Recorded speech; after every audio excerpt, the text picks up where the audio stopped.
Hello friends and welcome to the Exams Made Simple, and we are back again with the Hindu complete newspaper analysis for 9th of November 2021।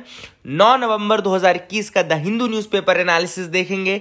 शुरू करने से पहले आपको बता दूं कि नीचे डिस्क्रिप्शन और कमेंट सेक्शन में आपको लिंक्स मिल जाएंगी हमारे यूपीएससी 2022 के कॉम्बो सीरीज की, जिसमें प्रीलिम्स 365, मेंस 365, 10 वीडियो ऐसे राइटिंग के लिए और 5 full length test papers cover किए जाएंगे। तो अगर आपको ज्वाइन करना है तो आप वहां लिंक से ज्वाइन कर सकते हैं। हमारे सोशल मीडिया प्लेटफॉर्म्स की लिंक भी आपको वहां पर मिल जाएगी। और चूंकि मुझे पता है कि आपको वीडियो पसंद आएगा ही आएगा, तो आप उसको लाइक भी कर सकते हैं। अभी लाइक कर लीजिए ना, जब बताते समय, तो फिर आप लोग फिर बाद में बोलते सर भूल गया है ना, तो you should not do that. आप लाइक कर सकते हैं। स्टार्ट करते हैं। सबसे पहले बहुत ही प्यारा न्यूज़पेपर आजकल हिंदू बना रहा है। इसमें 2 नई चीजें उन्होंने स्टार्ट कर दी है। आज भी कंसेप्ट और कंटेक्स्ट वाला पेज आया है जिसमें एक्सप्लेन करते हैं वो सारी चीजें हम एक एक करके देखेंगे। पहले क्वेश्चंस ऑफ द डे, जिनके आंसर्स आपको करने हैं। पहला सवाल है, Consider the following statements regarding Supreme Court's ruling in Quixote Holohan versus Zakihu and others 1992 case. तो Quixote Holohan बहुत ही फेमस केस है, बहुत ही फेमस केस है Quixote Holohan का।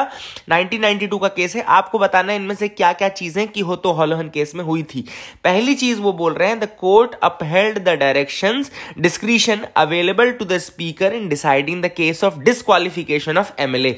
यानी कि इस केस में कोर्ट ने अपहेल्ड किया था जो डिस्क्रिशन स्पीकर के पास होता है इन deciding the case of disqualification of MLA. मतलब स्पीकर के पास पावर रहती है ना कि डिस्क्वालिफिकेशन के रिगार्डिंग वो डिसाइड करे एमएलए के, तो उसको अपहेल्ड किया था। दूसरा कह रहे हैं, judicial review can be availed at any stage of making a decision by the speaker chairman regarding disqualification of MLA. मतलब जुडिशियल रिव्यू हर स्टेज में अवेलेबल रहता है जब स्पीकर डिस्क्वालिफिकेशन के बारे में सोचता है। तो इनमें से कौन सा स्टेटमेंट सही है? Which of the following statements are correct?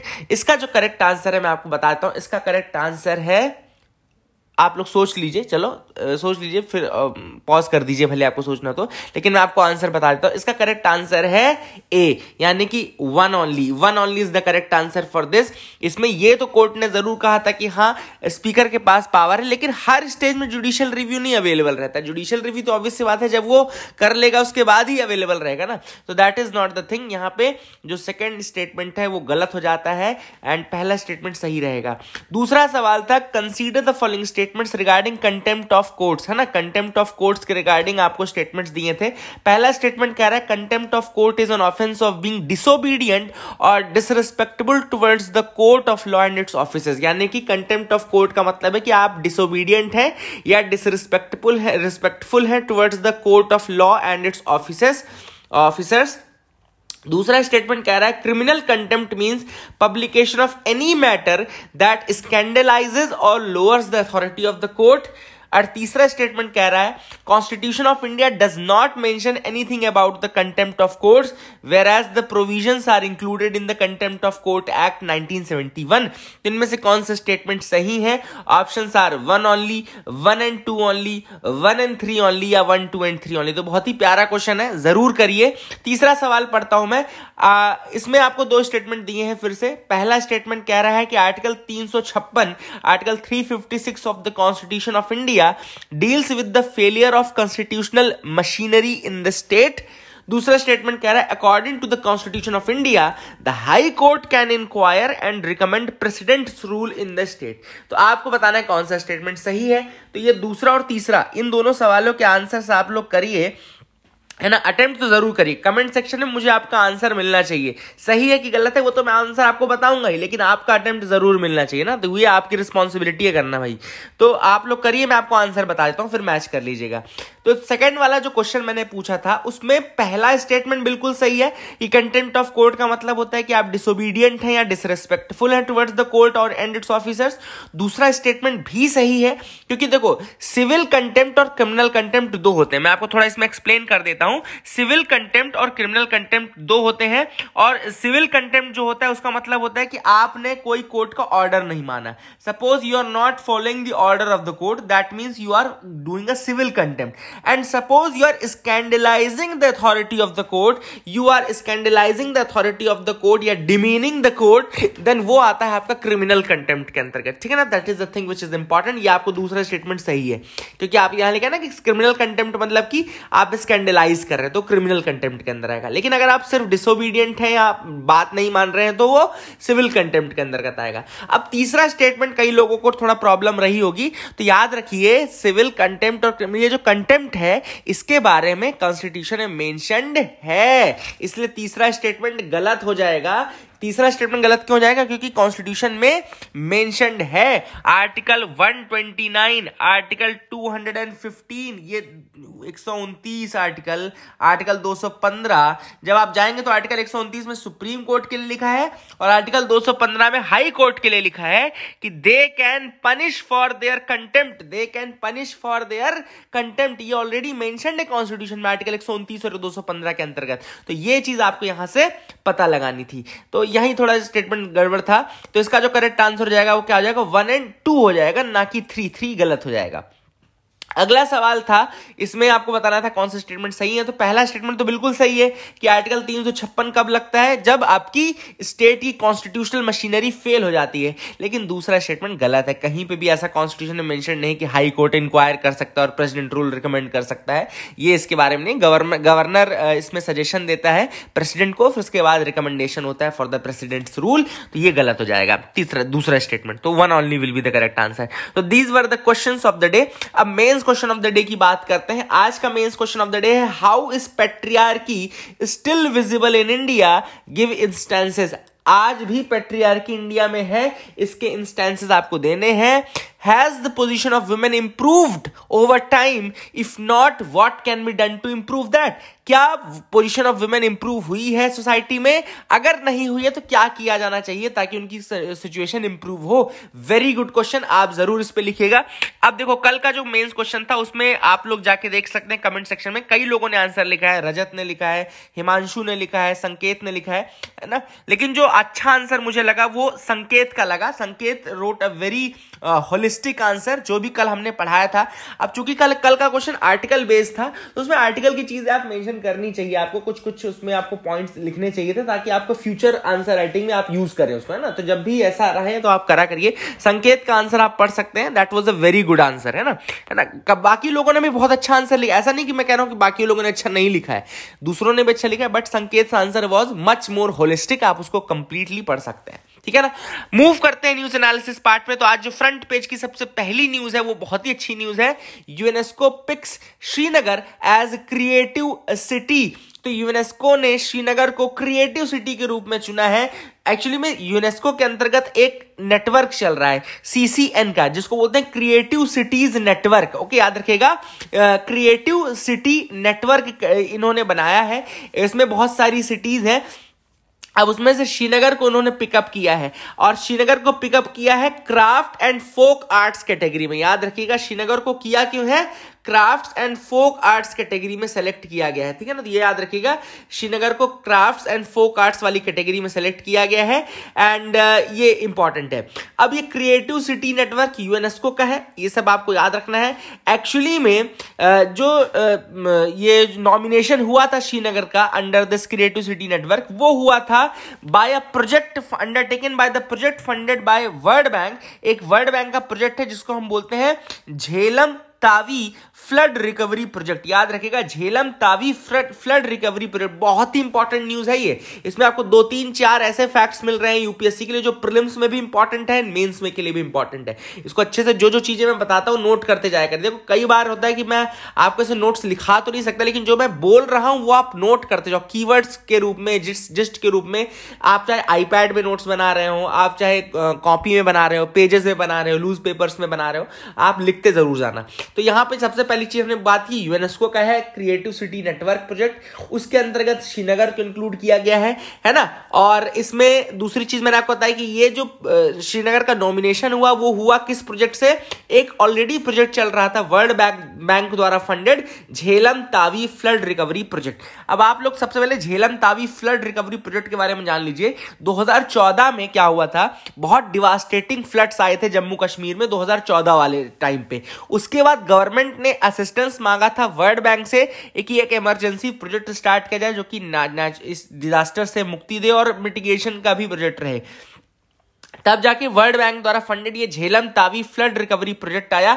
Jhelum Tawi flood recovery project, actually इसमें झेलम नदी, चेनाब नदी, इन सब में बहुत ज्यादा पानी भर गया था, है ना। तो ये जो प्रोजेक्ट था एक्चुअली में ये फोकस कर रहा है for restoring the critical infrastructure using international best practices and resilient infrastructure, यानी कि वहां पे इंफ्रास्ट्रक्चर को अच्छा बनाना है, मजबूत बनाना है, डिजास्टर रेजिलिएंट बनाना है। एक्चुअली जम्मू कश्मीर का रीजन अगर आप देखो तो ना केवल फ्लड्स बल्कि वो अर्थक्वेक से भी बहुत ज्यादा पीड़ित है, क्योंकि हिमालयन रीजन है, ऑब्वियस सी बात है अर्थक्वेक तो रहेगा ही रहेगा। दूसरी चीज वहां पे 5 नदियां 6 नदियां अलग अलग इतनी सारी नदियां निकल रही हैं, तो वहां पे फ्लड्स का भी कई बार खतरा रहता है, कई बार इंडस में बढ़ गया, कई बार किसी में बढ़ गया, है ना। तो ये सब इशू रहते हैं। तो इसलिए वहां की जो जम्मू कश्मीर का जो रीजन है वहां पे जो इंफ्रास्ट्रक्चर बनना चाहिए वो इन डिजास्टर्स को, इन सबको ध्यान में रखते हुए बनना चाहिए। तो that is what has been mentioned. अब आपके लिए एक और अच्छी चीज आपको पता होनी चाहिए कि क्या श्रीनगर के अलावा कोई क्रिएटिव सिटी नेटवर्क के अंदर का था, तो बिल्कुल है। 2015 में जयपुर को चुना गया था, craft and folk arts category में जयपुर को चुना गया था under this category creative city network के अंतर्गत। 2015 में किसको चुना गया था? जयपुर को चुना गया था, और वाराणसी को चुना गया था, और चेन्नई को चुना गया था 2015 और 17 में ही। वाराणसी को 2015 में, चेन्नई को 2017 में। वाराणसी को चुना गया था creative city of music, and Chennai को भी चुना गया था क्रिएटिव सिटी ऑफ म्यूजिक के रूप में, ठीक है ना। तो ये कुछ सिटीज हैं जो कि इंडिया की हैं। इंडिया से 3 ऑलरेडी थी, अब चौथी श्रीनगर है, फोक आर्ट्स कैटेगरी में ही है।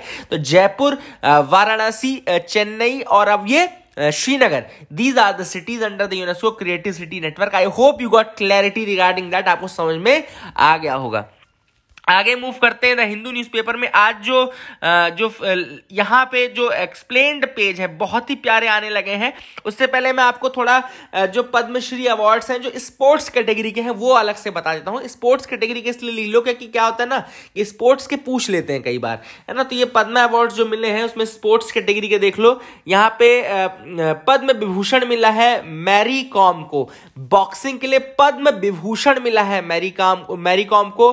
पद्म भूषण मिला है पीवी सिंधु को, एंड पद्मश्री मिला है ओइनम बेम्बेम देवी को, जो कि फुटबॉल की है। ओइनम बेम्बेम देवी, शी इज फ्रॉम फुटबॉल। तो ये अलग अलग लिख लेना। पद्म विभूषण मिला है मैरी कॉम को फॉर बॉक्सिंग, पद्म भूषण मिला है पीवी सिंधु को फॉर बैडमिंटन, पद्म श्री मिला है ओइनम बेम्बन देवी को फॉर फुटबॉल, एंड पद्मश्री ही फिर तरुणदीप राय को मिला है फॉर आर्चरी, पद्मश्री ही फिर मिला है एमपी गणेश को, रानी रामपाल को फॉर हॉकी, जीतू राय को मिला है पद्मश्री फॉर शूटिंग। ये आप याद रख सकते हैं, ठीक है ना। तो these are some of the sports categories award जो कि यहाँ पे दिए गए थे, इनको लिख लेना। स्पोर्ट्स के इसलिए मैंने अलग से बता दिया, ठीक है, इसको पहले लिख लो, बाकी जो इंपॉर्टेंट होंगे तो अपन डिस्कस कर ही लेंगे न्यूज में। अब यहाँ पे आज की जो सबसे पहली एक्सप्लेन्ड न्यूज थी हिंदू की, वो थी the long road to net zero. बहुत ही इंपॉर्टेंट ये आर्टिकल है, इसमें काफी चीजें डिस्कस की गई थी। सबसे पहली चीज आपको देखनी है कि नेट जीरो का मतलब क्या होता है। नेट जीरो का देखो मतलब लिखा हुआ है, net zero means balancing out the man made national green house gas emission by removing an equal amount from the atmosphere. मतलब कि जितना आप ग्रीन हाउस गैस एमिट करो, मतलब मैनमेड जितनी आपकी नेचुरल ग्रीन हाउस गैस हो उतना ही आप एटमॉस्फेयर से रिमूव करो। इक्वल अमाउंट आपको रिमूव करनी पड़ेगी एटमॉस्फेयर से, मतलब कि आपने जितना एमिट किया आपको उतना ही एटमॉस्फेयर से रिमूव भी करना है। मतलब जितना आपने सोर्स की तरह काम किया उतना ही आपको सिंक की तरह काम करना है। अब यहां पे ये तो हो गया किसका मतलब, ग्रीन, इसका मतलब हो गया नेट जीरो का मतलब हो गया, ठीक है ना। अब इंडिया ने कहा है कि भैया हम 2070 तक नेट जीरो एमिटर बन जाएंगे, ठीक है, नेट जीरो हम 2070 तक बन जाएंगे। इसके अलावा जो अलग अलग कंट्रीज हैं, मेजर कंट्रीज हैं, जैसे कि यूनाइटेड स्टेट्स है, यूनाइटेड किंगडम है, यूरोपियन यूनियन है, इन्होंने कहा है कि हम 2050 तक ही नेट जीरो एमिटर बन जाएंगे। कि कौन कौन है? यूनाइटेड स्टेट्स है, आपका यूरोपियन यूनियन है, यूनाइटेड किंगडम है। इन्होंने 2050 का टाइम दिया कि हम हो जाएंगे, और चाइना ने 2060 का टाइम दिया कि हम हो जाएंगे। चाइना ने क्या कहा है कि हम 2060 तक नेट जीरो एमिटर हो जाएंगे, ठीक है ना। तो 2050 तक कौन होने वाला है? यूएस, यूके, ईयू, और 2060 में होने वाला है चाइना, 2070 में होने वाला है इंडिया, ठीक है। तो ये अलग अलग टाइमलाइंस हो गई कुछ मेजर एमिटर्स की, मेजर जो कंट्रीज हैं, ठीक है ना। अब यहाँ पर ऑथर ने कहा है कि वर्ल्ड बैंक के अकॉर्डिंग अगर देखें तो इंडिया का जो पर कैपिटा एमिशन था वो केवल 1.8 टन था। इंडिया का जो पर कैपिटा एमिशन था वो केवल 1.8 टन था, which is markedly lower than 15.2 for the US. मतलब सोचो 15.2 टन था यूएस के लिए पर कैपिटा, 5.4 था यूके के लिए। मिडिल इनकम कंट्रीज के लिए भी एवरेज जो था वो 3.7 टन था, लेकिन इंडिया के लिए 1.8 टन था। मतलब हम तो मिडिल इनकम कंट्रीज से भी कम एमिट करते थे पर कैपिटा की अगर हम बात करें तो, ठीक है ना। तो वही वाली बात ऑथर ने कही है कि इसीलिए हमने अपने टाइमलाइन में थोड़ा दूर का चुना है, क्योंकि ऑब्वियस सी बात है कॉमन बट डिफरेंशिएटेड रिस्पॉन्सिबिलिटीज, यानी कि कॉमन रिस्पॉन्सिबिलिटी है लेकिन डिफरेंशिएटेड, मतलब थोड़ा अंतर होना चाहिए from developed countries, developing countries, emerging countries. इसके बाद इसी आर्टिकल में ऑथर ने बताया कि जो मोदी जी के पंचामृत या 5 नेक्टर एलिमेंट्स उन्होंने इस बार डिसाइड किए, जिसमें उन्होंने कहा है कि हम रिन्यूएबल एनर्जी को 2030 तक 500 गीगावाट तक बढ़ा देंगे, 500 गीगावाट बाय 2030। इसके अलावा रिन्यूएबल एनर्जी का शेयर 50% कर देंगे, कार्बन इंटेंसिटी को रिड्यूस कर देंगे इन द इकोनॉमी बाय 45%, मतलब कार्बन इंटेंसिटी को रिमूव डिक्रीज कर देंगे बाय 45%। इसके अलावा इन्होंने ये भी कहा है कि जो हमारा 1 बिलियन टन्स कार्बन मतलब वो सिंक बनाएंगे, 1 बिलियन टन्स कार्बन एमिशन खत्म करेंगे, 1 बिलियन टन्स तक रिड्यूस करेंगे, है ना। तो ये भी उन्होंने कहा है। इसके अलावा इसके पहले हमने बोला था कि 175 गीगावाट रिन्यूएबल एनर्जी, 40% हम रिन्यूएबल एनर्जी और 33 to 35% रिडक्शन करेंगे एमिशन इंटेंसिटी में ऑफ द जीडीपी। इसके ये हमने एनडीसीज में बोला था, ये 3 हमने टारगेट एनडीसीज में बोले थे, ठीक है ना। अब ऑथर ने कहा है कि इससे क्या देखने को मिलता है, क्या एनालिसिस आप करते हैं, तो ऑथर ने यही बताया कि ऑब्वियस सी बात है क्योंकि हमारी जीडीपी अभी ग्रोइंग स्टेज में है, तो अभी रिसेंटली हमारा जो कार्बन एमिशन है वो बढ़ेगा कुछ सालों के लिए। ये एनालिसिस है कि कैसे आगे का चार्ट कैसे होने वाला है, ठीक है ना। तो यहाँ पे देखो मैं आपको चार्ट इसका ग्राफ बना करके दिखा सकता हूँ, ऐसे जो भी उन्होंने लिखा तो उसका ग्राफ बना सकता हूँ मैं। तो देखो क्या होगा, अभी हम ग्रोइंग स्टेज में, तो हमारा कार्बन एमिशन ऑब्वियस सी बात है बढ़ेगा। बढ़ करके क्या होगा कि ये एक टाइम पे ये पीक करेगा, the carbon emission will peak at some moment. उसके बाद थोड़े दिन तक स्टेबलाइज रहेगा और फिर डिक्रीज होना शुरू करेगा, फिर इस तरीके से डिक्रीज होगा, ठीक है ना। तो कहीं ना कहीं एक पीक आएगा, है ना। पीक का टाइम पीरियड हमने अभी नहीं बताया, we haven't spoken about the peak time period, क्योंकि हमको खुद ही नहीं पता कि कब पीक आने वाला है। लेकिन अभी का जो एनालिसिस है यही कि कार्बन एमिशन अभी इंक्रीज होगा, उसके बाद कार्बन एमिशन पीक करेगा, फिर थोड़े पॉइंट तक स्टेबलाइज रहेगा और फिर उसके बाद वो डिक्रीज होना शुरू करेगा, ठीक है ना। तो कुल मिला के और फिर नेट कार्बन 0 एमिटर हो जाएंगे, फिर वो लास्ट में 0 तक पहुंच जाएगा।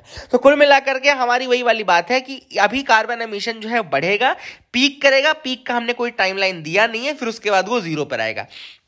इसके बाद ऑथर ने कहा कौन कौन से सेक्टर्स हैं, तो 2016 का डेटा अगर हम देखें तो दिखाता है कि electricity and heat were the highest share holders, electricity and heat highest share holders थे। उसके बाद एग्रीकल्चर था सबसे अधिक एमिशन के लिए, फिर मैन्युफैक्चरिंग थी, फिर कंस्ट्रक्शन थी, फिर ट्रांसपोर्ट थी, फिर इंडस्ट्री थी, फिर land use change and forestry था, इसके बाद अदर फ्यूल यूज। तो ये अलग अलग रीजंस हैं जो कि दिए गए हैं फॉर दैट, अलग अलग सेक्टर्स दिए गए हैं जहां जो कि ये थे। तो ये हो गया। आगे ऑथर ने कहा है कि what can be the immediate intervention that can be made, क्या किया जा सकता है इमीडिएटली। तो ऑब्वियस सी बात है इमीडिएटली जो हम कर सकते हैं कार्बन एमिशन को ये इनके के लिए, सबसे पहली बात ऑथर ने कहा कि भैया जो आपने रिन्यूएबल एनर्जी का टारगेट बनाया है, आपने कहा कि 500 गीगावाट आप रिन्यूएबल करेंगे, वो आप पूरा कर लो, ठीक है ना, वो आप पूरा कर लो, that can be the first thing. दूसरा चीज उन्होंने कहा है कि आप इलेक्ट्रिक व्हीकल्स की तरफ मूव कर जाओ। इलेक्ट्रिक व्हीकल्स की तरफ अगर आप मूव करते हो तो भी आपकी काफी ज्यादा एमिशन जो है कार्बन एमिशन व्हीकल्स के कारण जो पोल्यूशन होगा वो आप बहुत ज्यादा कम कर सकते हो, ठीक है ना। इसके अलावा तीसरा इन्होंने कहा कि रूफ टॉप सोलर प्रोजेक्ट्स आप करो, रूफ टॉप आप सोलर प्रोजेक्ट्स लगाना शुरू कर दो, है ना, बिजली के लिए रूफ टॉप सोलर प्रोजेक्ट्स लगाना शुरू करो, तो that can also be of a good thing, है ना, ये इमीडिएटली आप कर सकते हो, ठीक है ना। इसके बाद चौथा जो उन्होंने बताया कि आप ग्रीन हाइड्रोजन की तरफ जाओ, ग्रीन हाइड्रोजन प्रोजेक्ट की तरफ जाओ। Green hydrogen can be a good source of energy and good source of green energy, है ना। तो ग्रीन हाइड्रोजन की तरफ मूव करने के लिए बोला गया है, सजेस्ट किया गया है। ये भी एक अच्छी चीज है कि आप कोल से शिफ्ट करने की तैयारी तो शुरू करो, ग्रीन हाइड्रोजन की तरफ जाओ, है ना। नेशनल हाइड्रोजन मिशन आपका ऑलरेडी प्लेस है, उसको आप बढ़ावा दो, ये सारी चीजें हैं, ठीक है ना। एंड ग्रीन अमोनिया, ये सारी चीज़ें भी देखने की ज़रूरत है। ग्रीन अमोनिया के बारे में भी आप देख सकते हैं, इलेक्ट्रिक व्हीकल्स के बारे में आप देख सकते हैं। ये सब कुछ प्रॉमिसिंग एरियाज है जिनके बारे में ऑथर ने यहाँ पे सजेस्ट किया है, ठीक है ना। एंड इसके बाद ऑथर ने ये भी कहा है कि हमको जीरो एमिशन व्हीकल्स की तरफ, रिन्यूड सिटीज़ की तरफ, और इसके अलावा जो भी ऑप्टिमाइजेशन कर सकते हैं जहाँ पे भी कार्बन एमिशन में वो करने की ज़रूरत है। प्लस वॉकिंग और साइकिलिंग को प्रमोट करने की ज़रूरत है, वॉकिंग एंड साइकिलिंग को प्रमोट करने की जरूरत है। That is again a thing which has been mentioned. जहां पर चलने से काम हो जाए वहां चल के जाओ, जहां पर भी साइकिल से काम हो जाए वहां साइकिल चलाओ, है ना। तो that has already been mentioned here. I hope you got clarity regarding all these things. आपको समझ में आ गया होगा। आगे मूव करते हैं, दूसरा आर्टिकल देखते हैं। व्हाई आर यूएस कोविड-19 vaccine still out of reach in India. अब ये जो आर्टिकल है बहुत ही प्यारी इसमें चीज आपको सीखने को मिलेगी जिसका नाम है इंडेमनिटी, ठीक है ना। तो इंडेमनिटी के बारे में अपन सीखेंगे। उससे पहले मैं आपको बता दूं कि 6 महीने से ज़्यादा हो चुके हैं लेकिन यूएस की जो वैक्सीन है वो अभी तक इंडिया में नहीं आ पाई हैं। उसका सबसे बड़ा रीज़न क्या है? उसका सबसे बड़ा रीज़न आपको ये शब्द है, इंडेमनिटी क्लॉज। इंडेमनिटी का मतलब क्या होता है? एक्चुअली में जब दो पार्टीज कॉन्ट्रैक्ट करती हैं, दो पार्टी जब कॉन्ट्रैक्ट करती हैं तो उनमें से जो सप्लायर पार्टी होती है वो इंडेमनिटी क्लॉज लगा देती है। सप्लायर पार्टी, जैसे मान लो ये है दो पार्टी, ठीक है, जो डील करे, एक होता है सप्लायर, एक होता है रिसीवर, ठीक है ना। अब सप्लायर इसको माल देगा, ये उसको पैसे देगा। ऑब्वियसली बात है, ये कुछ चल रहा है, यही चीज चल रही है ना। सप्लायर ने अगर सपोज इंडेमनिटी क्लॉज लगा दिया, इसका मतलब है कि जो भी चीज, सपोज ये आइटम ये सप्लाई कर रहे थे, जो भी चीज ये सप्लाई करेंगे उनसे होने वाला जो नुकसान होगा, या उनका नुकसान या उनसे होने वाला नुकसान, इनका नुकसान हो या इनसे होने वाला नुकसान हो, उस सब का जो हर्जाना है, उन सब का जो कंपनसेशन है वो ये नहीं भरेगा, वो ये भरेगा रिसीवर।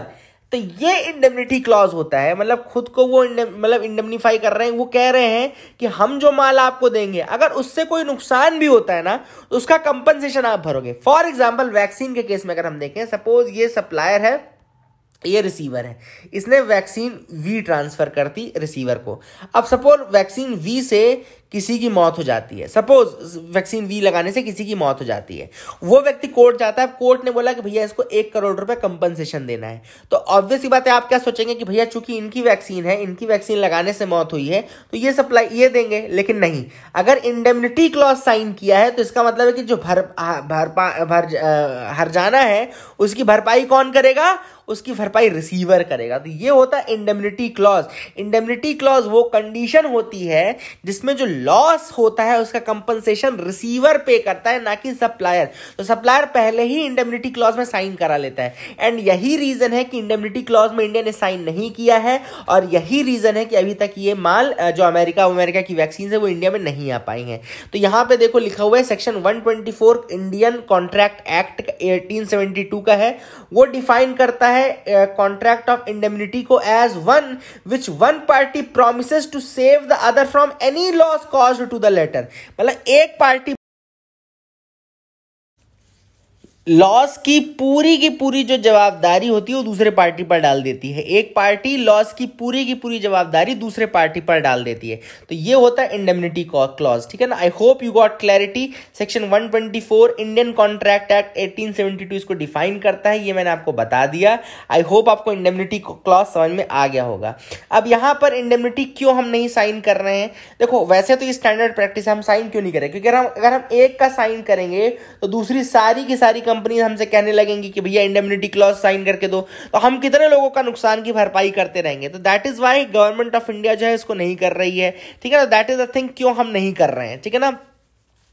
इंडेमनिटी क्लॉज लेकिन साइन अगर हम कर देते हैं तो हमको क्या मिल सकता है? तो यहां पे ऑथर ने कहा कि अगर आप इंडेमनिटी क्लॉज साइन कर दोगे तो एक चीज आपको फायदा मिल सकती है कि आपकी प्राइजेस कम हो जाएंगी। क्या होता है, कई बार इंडेमनिटी क्लॉज साइन हो जाता है, उसके बाद जो गवर्नमेंट है या जो रिसिपिएंट पार्टी वो कहती है कि चूंकि अब मैंने इंडेमनिटी क्लॉज साइन कर दिया है तो मैं आपके लॉस की भरपाई करूंगा, इसलिए मुझे थोड़ा कम प्राइस में आप वैक्सीन दो। अदरवाइज वो फिर प्राइजेस ज्यादा बढ़ा करके देते हैं, इंडेमनिटी को भी इंक्लूड करके देते हैं। तो यहां पर एक चीज जो बेनिफिट हो सकती है कि यहां पर वो बोल सकते सकते हैं कि भैया थोड़ा हमको प्राइस कम करके दो, तो यहाँ पे प्राइसेस डिक्रीज करवा पाएंगे हम लोग, अगर हमने ये कर लिया तो, ठीक है ना। तो ये आप याद रख सकते हैं, दैट इज द थिंग, याद रखिएगा। एक यहाँ पे बोंडा ट्राइब की बात है, बोंडा ट्राइब का नाम लिखा हुआ है, ये कहाँ पर है, ये कहाँ पे लाई करते हैं, ये आप देख लीजिए। बोंडा ट्राइब लाई करती है आपकी उड़ीसा वाले रीजन में, ठीक है ना। बोंडा ट्राइब कहाँ लाई करती है, उड़ीसा वाले रीजन में लाई करती है, तो ये आप याद रख सकते हैं। यहाँ पे फोटो चूंकि बना हुआ था इसलिए मैंने आपको बता दिया। यहाँ पे मलकानगिरी डिस्ट्रिक्ट रीजन जो है that is where they remain, तो ये आप देख सकते हैं बोंडा ट्राइब ये लाइन में लगे हैं, ठीक है ना। आगे मूव करते हैं, देखते हैं और क्या इंपॉर्टेंट न्यूज आइटम्स है जिनके बारे में हमको डिस्कस करना है। तो you can move ahead with me as well. यहां पर शेल गैस के बारे में कि रिलायंस ने एग्जिट कर लिया है नॉर्थ अमेरिका का शेल गैस बिजनेस। वहां पे रिलायंस ने शेल गैस प्रोडक्शन से अपने आप को बाहर निकाल लिया है from north America. Shell gas की बात करें तो शेल गैस नेचुरल गैस होती है जो कि ट्रैप हो जाती है इन द शेल फॉर्मेशंस, ठीक है ना। शेल फॉर्मेशंस का मतलब क्या होता है, ये फाइन ग्रेन्ड सेडिमेंट्री रॉक्स होते हैं। शेल क्या होते हैं, फाइन ग्रेन्ड सेडिमेंट्री रॉक्स।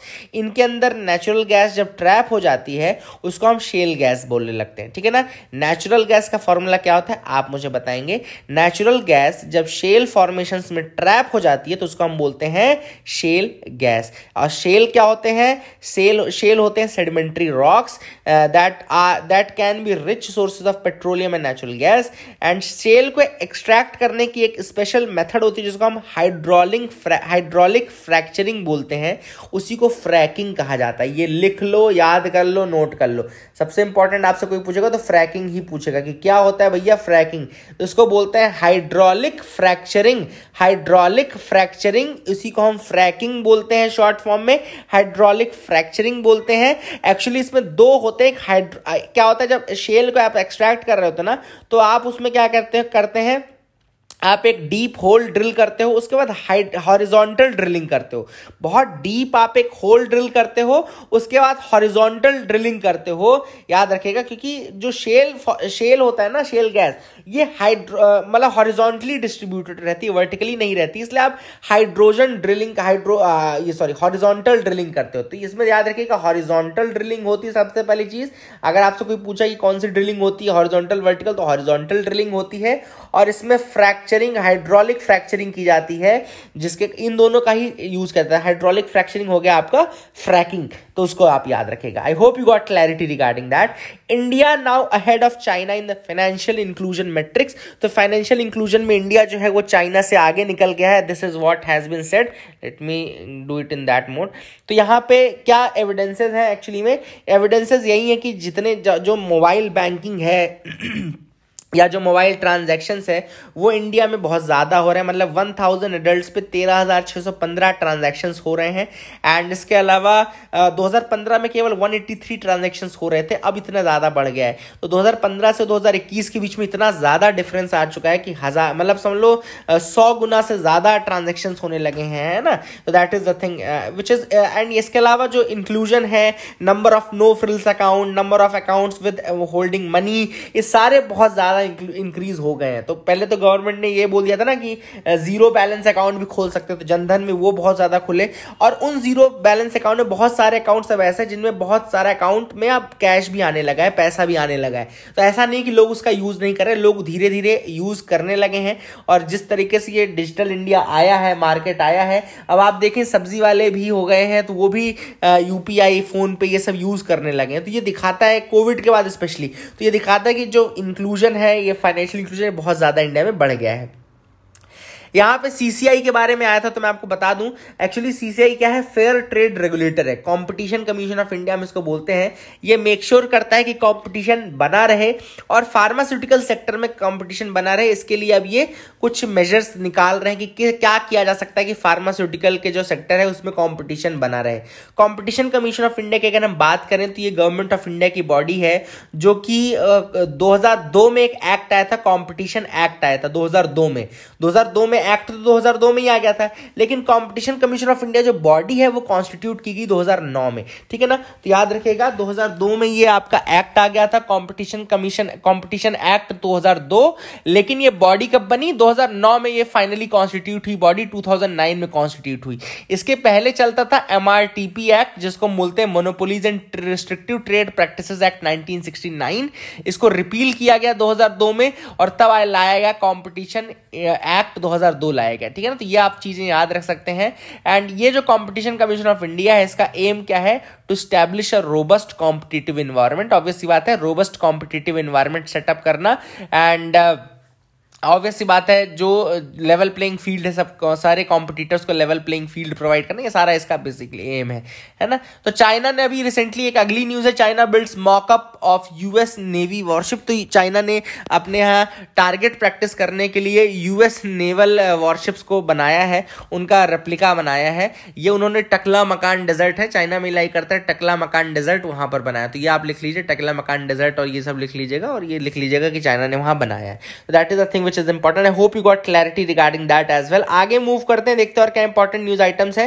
तो यहाँ पर मैरीटाइम कॉन्क्लेव हो रहा है, याद रखिएगा मैरीटाइम कॉन्क्लेव कहाँ पर हो रहा है? गोवा में हो रहा है। यहाँ पे IFC यानी कि जो IOR इंडियन ओशन रीजन है, वहाँ की नेवी के चीफ जो है वो पार्टिसिपेट कर रहे हैं। ये तो IOR वाले नेवी चीफ्स हैं, कौन कौन सी कंट्रीज है जो इंडियन ओशन रीजन की हैं? तो बांग्लादेश हो गई, कोमोरोस हो गई, Indonesia, Madagascar, Malaysia, Maldives, Mauritius, Myanmar, Seychelles, Singapore, Sri Lanka, Thailand, they are taking part in the conclave, ठीक है ना। याद रखिए कौन कौन से हैं? Comoros, Bangladesh, Indonesia, Madagascar, Malaysia, Maldives, Mauritius, Myanmar, Seychelles, Singapore, Sri Lanka and Thailand, they are taking part in the conclave. इस साल का मैरीटाइम कॉन्क्लेव की जो थीम है वो है maritime security and emerging non traditional threats, a case for a proactive role of IOR navies, ठीक है ना। तो ये इसकी इस बार की थीम है, maritime security and emerging non traditional threats.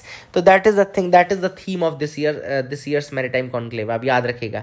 अब IFC IOR का भी नाम इसमें बहुत ज्यादा आया है, तो मैं आपको बता दूं IFC IOR क्या है। IFC है इंफॉर्मेशन फ्यूजन सेंटर, IOR का इंफॉर्मेशन फ्यूजन सेंटर है, जिसको बनाया गया है इस विजन के साथ कि ये स्ट्रेंथन करेगा मैरीटाइम सिक्योरिटी को इस पूरे इंडियन ओशन रीजन में। कैसे करेगा? By exchanging information fusion center का काम क्या है कि अलग अलग जो मैरीटाइम कंट्रीज हैं, अलग अलग जो यहाँ पे इंडियन ओशन रीजन की कंट्रीज हैं, आइलैंड्स हैं, ग्रुप्स हैं, वहाँ सबसे इंफॉर्मेशन इकट्ठा करना, उनको इन्फ्यूजन करना, वहाँ से जो भी इंपॉर्टेंट निकलता है, इंटेल निकलता है या कोई अच्छी चीज़ निकलती है तो उसको ट्रांसमिट करना। और इसका जो IFC का जो IMAC यानी कि information management and analysis centre है वो गुरुग्राम में ही बनाया गया है। याद रखिएगा IFC यानी कि इंफॉर्मेशन फ्यूजन सेंटर, यहाँ पे इंफॉर्मेशन इकट्ठा हो गई, अब उसका एनालिसिस कहाँ पे होगा? वो नेवी का जो information management and analysis centre है वो कहाँ बनाया गया है? गुरुग्राम में बनाया गया है। तो याद रखिएगा गुरुग्राम में ये बनाया गया है, ठीक है ना।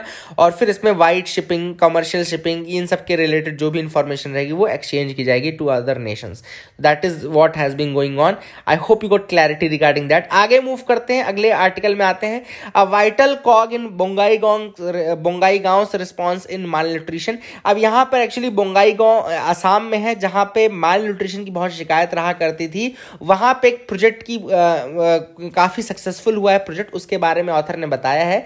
मैं आपको सजेस्ट यही करूंगा कि आप बस इसको ऐसा केस स्टडी याद कर लो, जान लो कि बोंगाई गांव असम में मेल न्यूट्रिशन की बहुत ज्यादा प्रॉब्लम थी और वहां पे प्रोजेक्ट संपूर्ण, याद रखिएगा प्रोजेक्ट संपूर्ण एक प्रोजेक्ट है जो कि एक्चुअली में वहां पर रिस्पॉन्सिबल है फॉर नियरली सेविंग 1200 चिल्ड्रंस। 1200 से ज्यादा बच्चों को उसने इस प्रोजेक्ट ने बचाया है जो कि मेल न्यूट्रिशन का शिकार हो सकते थे। प्रोजेक्ट संपूर्ण किससे रिलेटेड है? That is related to reducing malnutrition in the children, है ना। याद रखिएगा malnutrition in the children with near zero economic investment. मतलब इसमें इकोनॉमिक इन्वेस्टमेंट कुछ नहीं करना है, बस आपको इन्फॉर्मेशन डाइट चार्ट बना देना है प्रॉपर, और बहुत ही जो घरेलू चीजें उनको खा करके आप किस तरीके से अपने उसमें न्यूट्रिएंट्स कैसे कैसे हैं जो वहां पे अवेलेबल हैं वो सारे आप उनको बता दो। ये था प्रोजेक्ट संपूर्ण, ताकि बॉडी को संपूर्ण आहार मिल सके, क्या क्या चीजें खानी चाहिए, क्या नहीं करना चाहिए। ऑब्वियस सी बात है ये सारी चीजें इस प्रोजेक्ट में मेंशन थी। ऑथर ने बताया कुछ चैलेंजेस जरूर थे, जैसे कि एक चैलेंज, सबसे बड़ा चैलेंज था पैट्रियार्की मतलब कि जो फाइनेंशियल इंडिपेंडेंस जो होती है वो बहुत इंपॉर्टेंट होती है किसी भी सोसाइटी में। अगर आप ट्रू पावर देना चाहते हैं महिलाओं को तो वो उनको फाइनेंशियल फ्रीडम आप दे दो। तो यहाँ पर ऑथर ने यही कहा कि पैट्रियार्की जो था वो मेजर हिंड्रेंस था, और इस कारण से SHGs यानी कि सेल्फ हेल्प ग्रुप्स बनाए गए थे जिनमें वुमेन्स इनरोल होने लगी और धीरे धीरे वो सेल्फ सफिशिएंट होने लगी, and that was the first thing which was done, and ये एक बहुत बड़ा हिंड्रेंस था। नॉलेज अवेयरनेस ऑब्वियसली बात है, हिंड्रेंस रहते हैं जिनको कि आप पूरा कर सकते हो, अवेयर कर सकते हो, लेकिन ये फाइनेंशियल इंडिपेंडेंस आप SHGs के थ्रू कर सकते हो। तो ये उन्होंने बताया है, और ये प्रोजेक्ट काफी ज्यादा सक्सेसफुल रहा है उस स्टेट में, और उसको इनोवेशन कैटेगरी में भी डाला गया है। तो that is again a beautiful thing. अगला है breaking down the hype around metaverse. अब यहां पर ऑथर ने कहा है कि अभी जिस एज में है हम, इसको हम बोलते हैं वेब 2.0।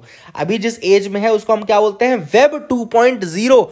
जो फ्यूचर है वो है वेब 3.0 का, और वो फ्यूचर है मेटावर्स का।